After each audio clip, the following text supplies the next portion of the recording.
আমি যাচ্ছি এখন রাস্তার পাশ দিয়ে আর কি, এই পাশে রাস্তা, আমি এখান দিয়ে যাচ্ছি।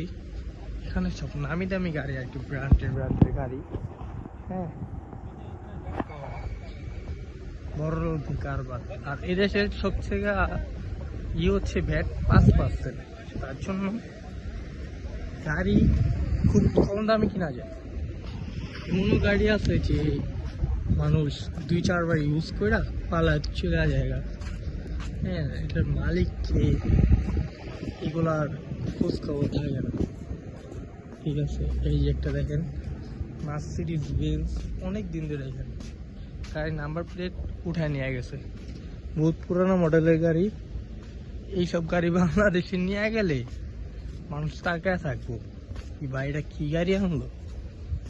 আসলে ভাই বাংলাদেশ আলহামদুলিল্লাহ, কিন্তু বাইরে দেশে আসলে বুঝতে পারবেন যে বাংলাদেশটা একটু অনেক পিছিয়ে আছে।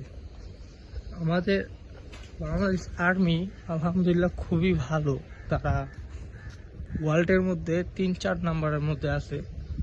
তো আমি যাচ্ছি মসজিদে,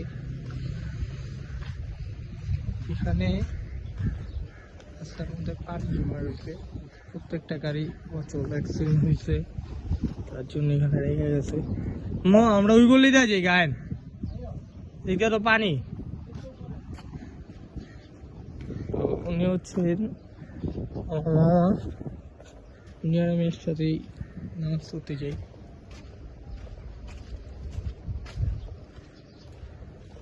এখানে আরবিকে কিছু লেখা আছে, এখানে লেখা আছে লাভ, আরো অনেক কিছু লেখা আছে।